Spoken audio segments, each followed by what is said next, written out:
ॐ अज्ञानतिमिरन्धस्य ज्ञानाञ्जनशलाकया चक्षुरुन्मिलितं येन तस्मै श्रीगुरुवे नमः।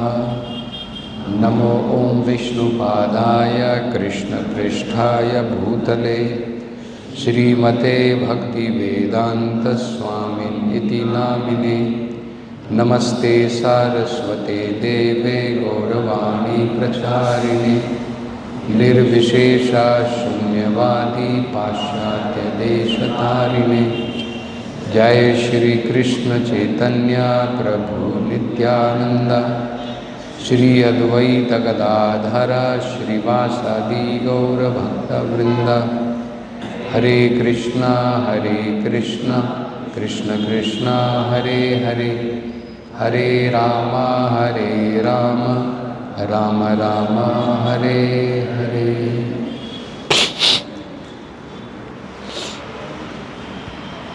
So here we can see the actions of Mother Sati are not influenced by bodily relationships.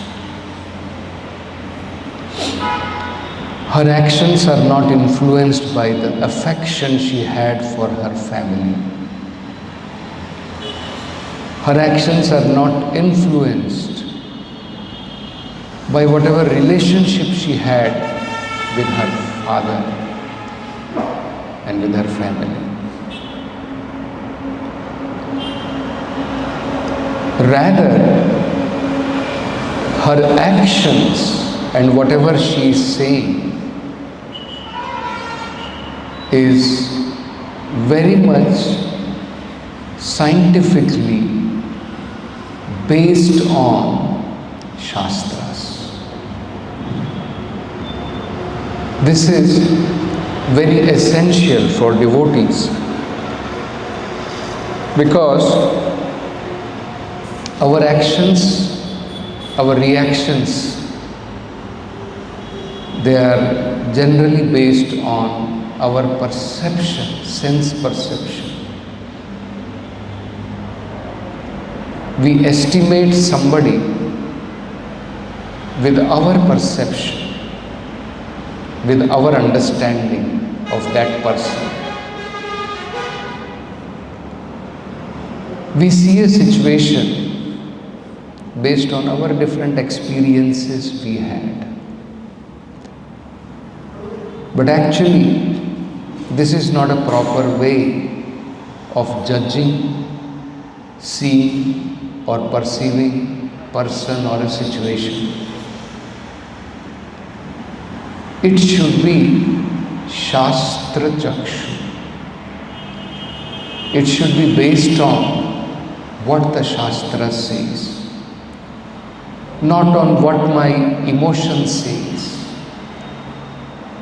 what my experience says. It is not based on limited experiences all of us have, limited perception we have. Whereas what the Shastras speak is realized knowledge. It is what should be done and what should not be done. The Vedic literatures explain the different activities we perform. It should be all based on what we should do as per the Vedic literatures.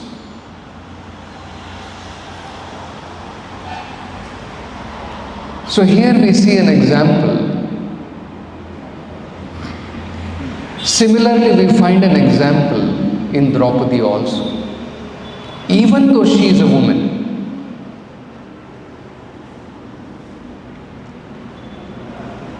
when Draupadi's sons were butchered by Ashwathama, mistakenly actually, Ashwathama wanted to kill the Pandavas. When the war was suspended in the evening, that time Ashwatthama went and the sleeping sons of Draupadi, the 5 sleeping sons of Draupadi, were killed, butchered by Ashwatthama. Even Duryodhana was not very pleased by this act of Ashwatthama.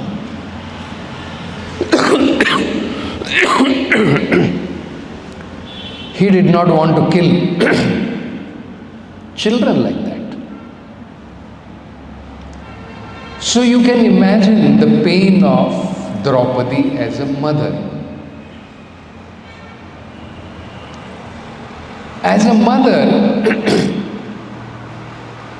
what could be more painful than someone directly killing her son? And if that offender is caught, brought before her,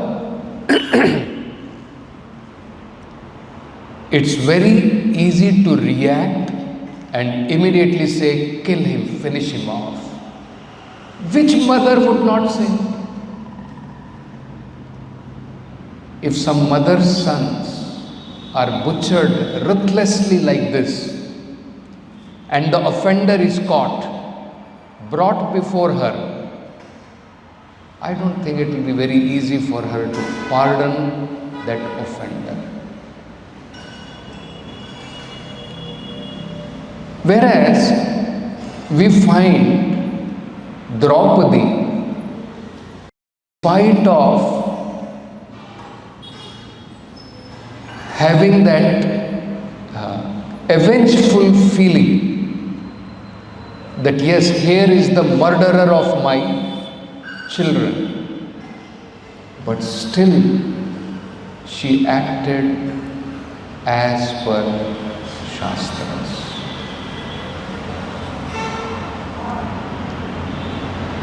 You see,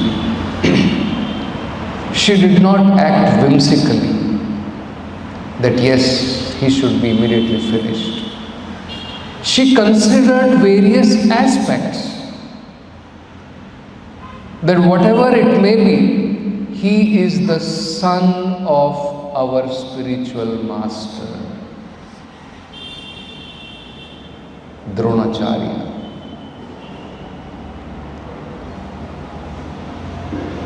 He may be our spiritual master for varieties of different military art, but still he is our teacher's son. So, according to the Shastras, Brahmana should not be killed. One becomes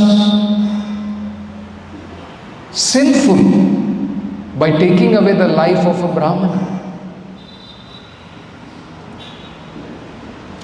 So she considered many different kinds of arguments, and finally she said that yes, he should be let off. His life should not be taken away. Krishna agreed that yes, taking away the life of Ashwatthama against the life of the children is not according to the Shastras. But he has to be punished still, whatever he has done. And then we understand that his tuft was cut off and he was, in a shameful manner, he was sent away from there. And that was a proper punishment for such a Brahmana. So there are Shastric ways to understand how to react to a proper situation, particular situation. It is not based on our small limited experiences, which is based on different kinds of our limited understandings of the situation, our limited understanding of another person. So, devotional service is considered to be walking on a razor's edge. One has to be very careful. Our actions, devotees' actions, are not whimsical. Devotees' actions should be very measured. Lot of thought has to be applied. What should be done, what should not be done. Arjuna, before acting, whole Bhagavad Gita he heard. He gave lot of arguments why he does not want to fight. And we judge a situation in few minutes. No, this is what it is. Isn't it? Actually, we should learn from these great personalities, from these great devotees, how to act, not based on our emotions. Our emotions should be kept aside. That is how we find even the judges, when there is a related party, he resigns from that bench and he says, I am not a capable person of judging this situation. Because when I will be judging, my sentiments will be involved.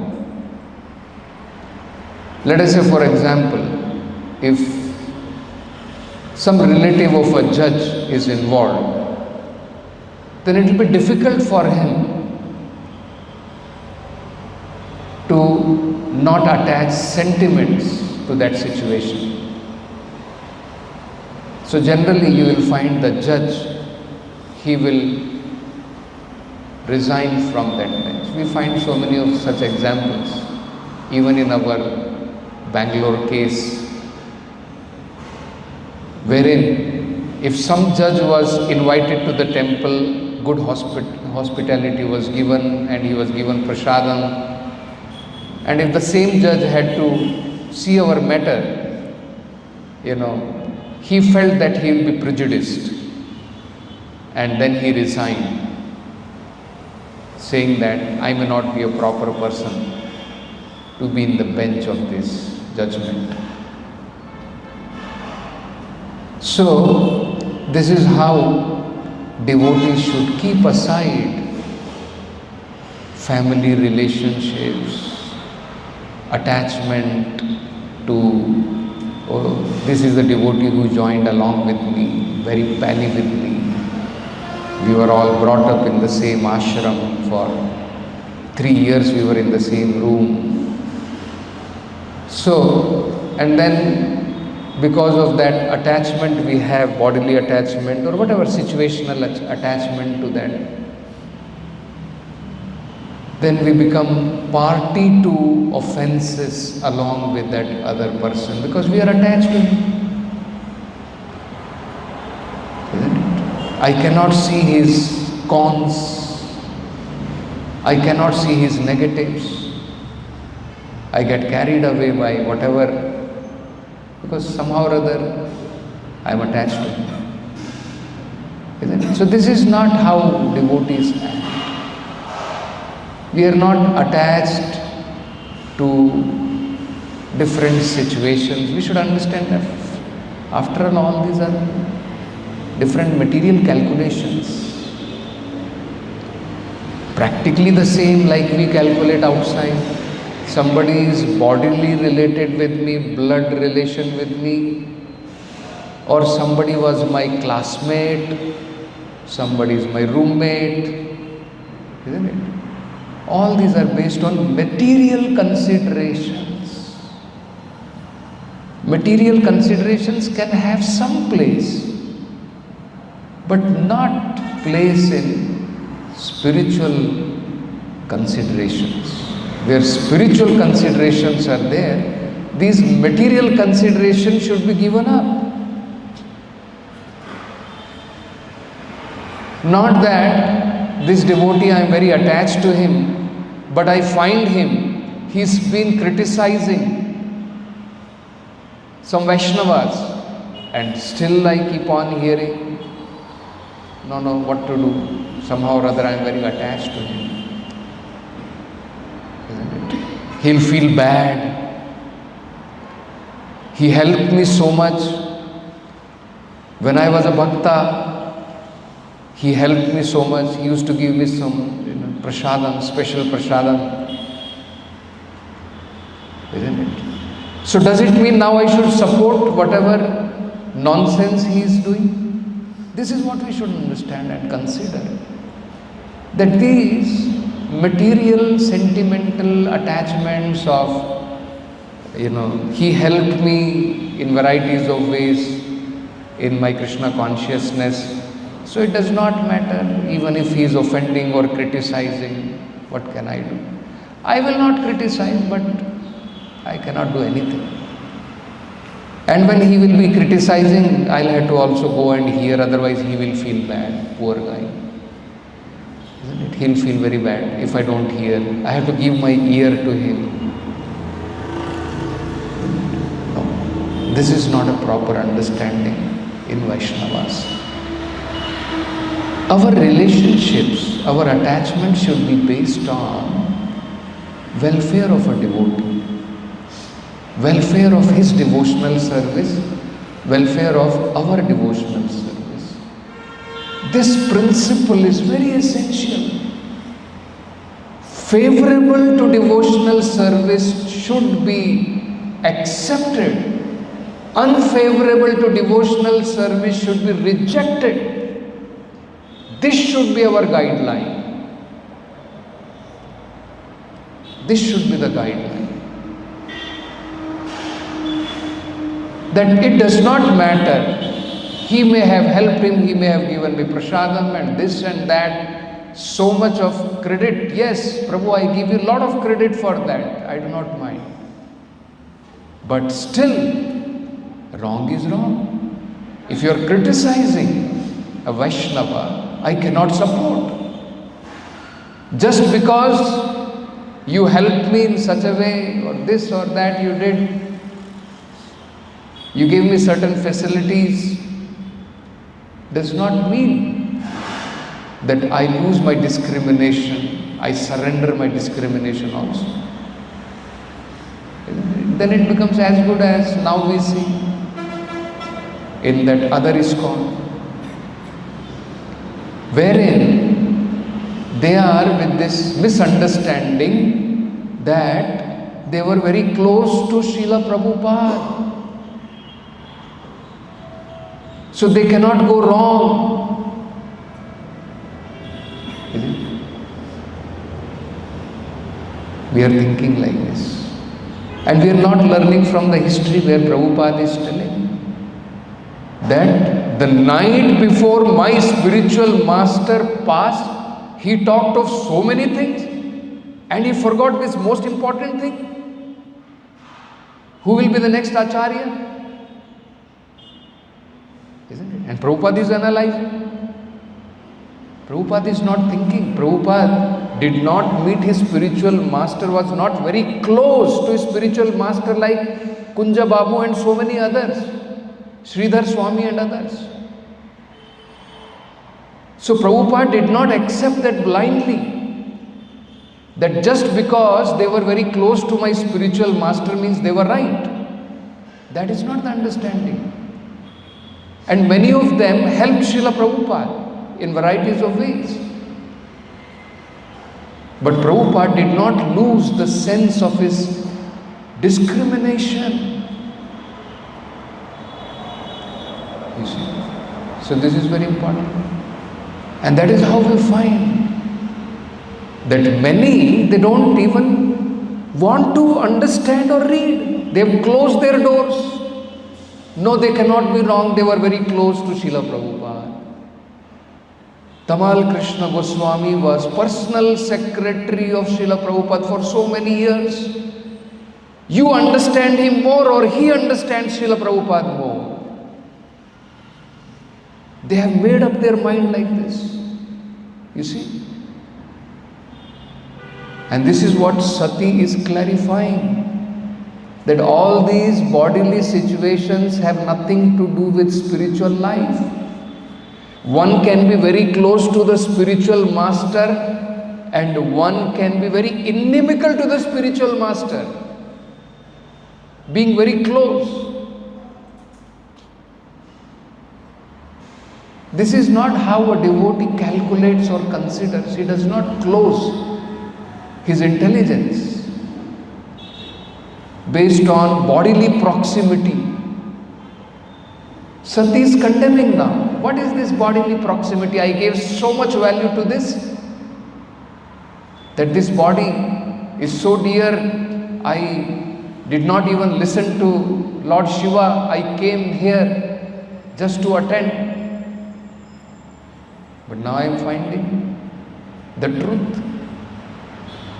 And now she is condemning. In every single sentence you can see, she is condemning her bodily relationship with Daksha. Alam, alam, she is saying.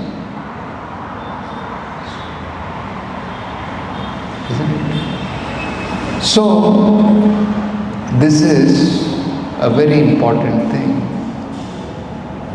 So, important principle for a devotee.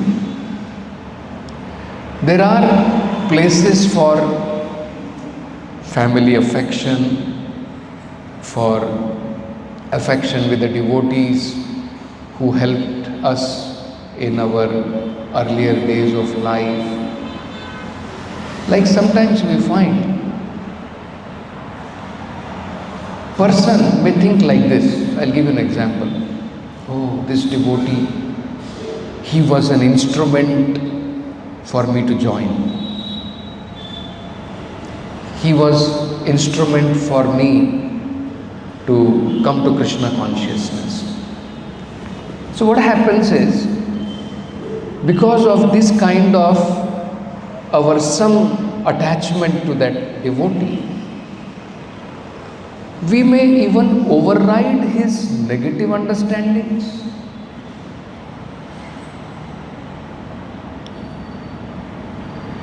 And then he is not able to see the truth. Out of attachment, I am also not ready to see the truth. No, he helped me so much in my Krishna consciousness. He helped me to join. So he must be right in his understanding of Guru issue also. So instead of analyzing, I just go by what he has decided, let me also decide. This is a mentality. Why we have to analyze it all? Why we have to analyze? Let us understand what is that May 28th conversation from Satswarup Goswami and Tamal Krishna Goswami. They were there. Let us understand from their own words. But the person is not able to analyze that, okay, you are trying to understand from their words. Now you see their words. Did Tamal Krishna Goswami stick to his word from 1977 when this conversation was there? 1977. He misunderstood the conversation, saying that Prabhupada has appointed all of us, 12 of us, as zonal acharyas, next acharyas. Later on, after some time, because of pressure from other people, he changed his stance. No, we did greatest blunder by misunderstanding Srila Prabhupada's order. He did not appoint 12 of us. Actually, he did not appoint anyone. But anyone can become spiritual master if he is qualified. It does not require an order. He changed completely, full U-turn. And then once again, after some more time, because factually he was not happy. He wanted exclusiveness, not that everybody becomes spiritual master. We 12 special. Again he started writing letters to some devotees that actually Prabhupada appointed 12 of us.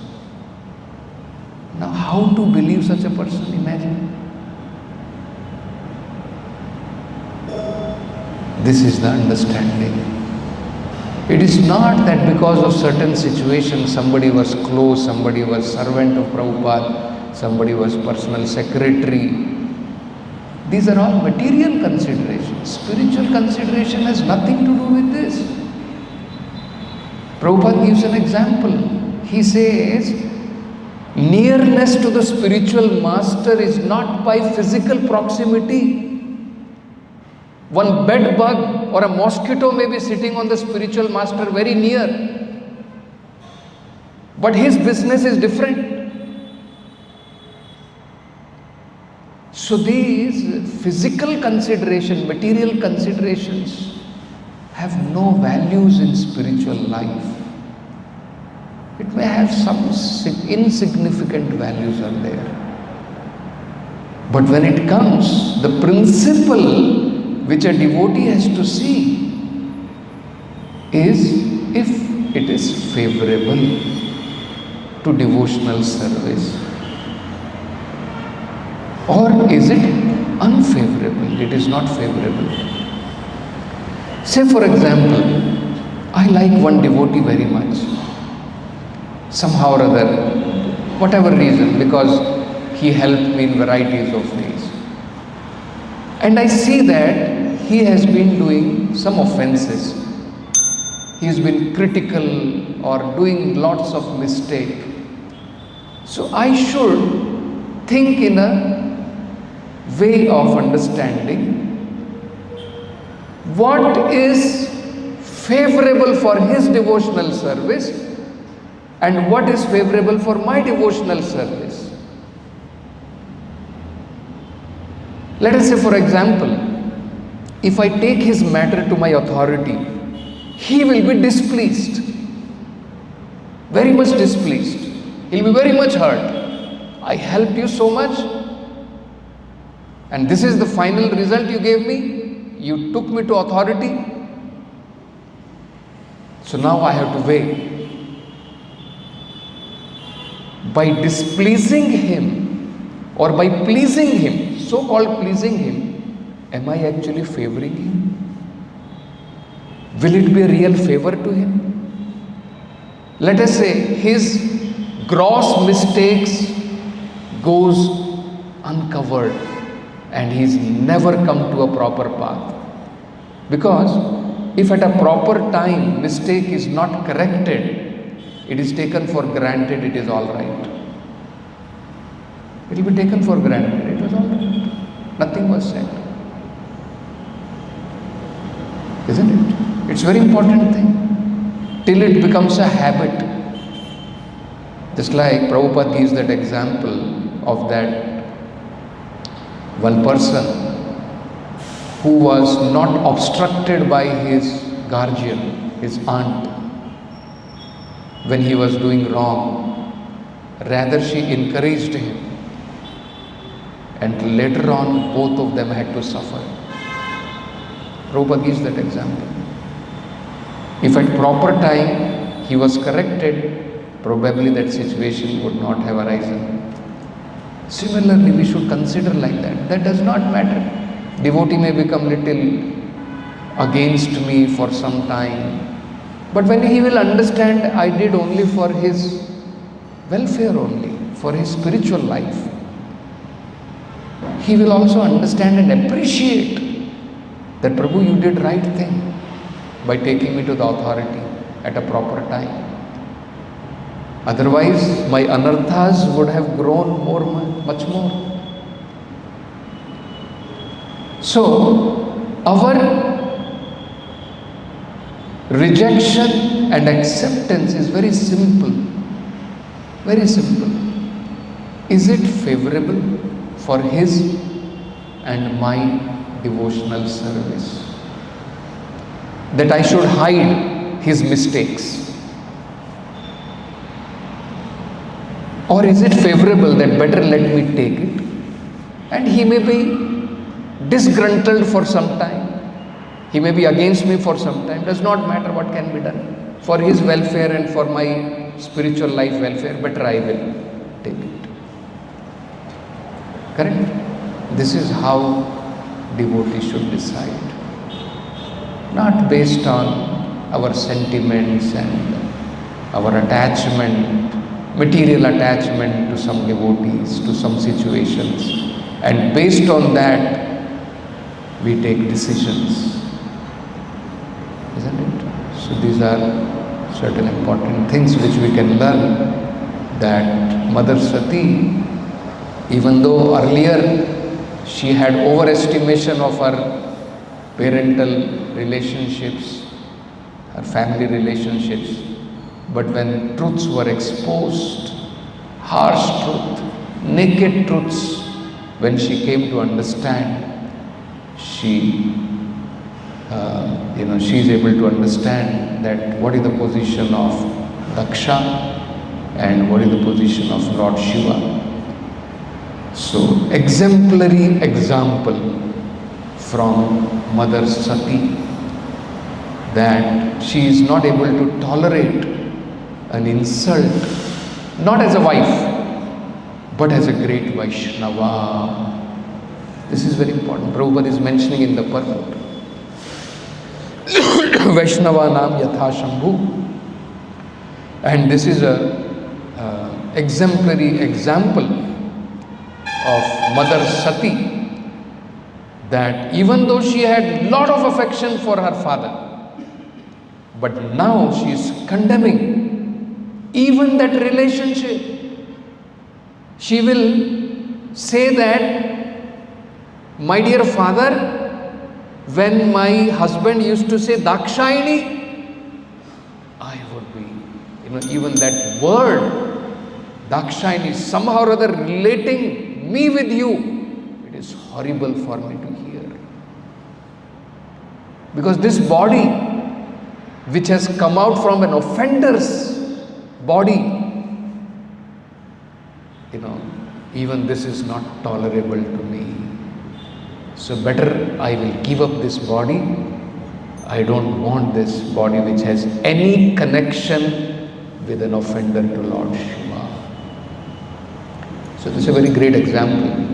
We can see that how devotees should analyze different situations, see with proper understanding, apply proper Vaishnava's principles. And if we have such things, then it is very easy to grow in Krishna consciousness. But if we have thought that I have become very experienced, we close all our gates of understanding. No, my understanding is what everything is. Then actually it is very difficult to advance in Krishna consciousness. So Prabhupada used to say, bhaktas should be like a blank blackboard. Not that we come with lot of misunderstandings, our perceptions, our experiences, and those things we want to adjust in Krishna consciousness, it will be very difficult. Whereas, if we come with blank slate, it becomes very easy to learn Krishna consciousness. Krishna consciousness is very simple, we make it complicated. We make it complicated. Otherwise, Krishna consciousness is very, very simple. Trinadapi sunichena taroriva sahishnuna amanina manadena kirtaniya sadahari. But we want to become Lord of Lord rather than humble. We want designations, we want so many things, isn't it? And that is how we complicate the whole Krishna consciousness. If we remain simple, for a simple person, Krishna consciousness is very simple. But if we are complicated, then it is very difficult to advance in Krishna consciousness. We stop with this Granth Srimad Bhagavatam ki jai, Vishnu Guru Srila Prabhupada ki jai.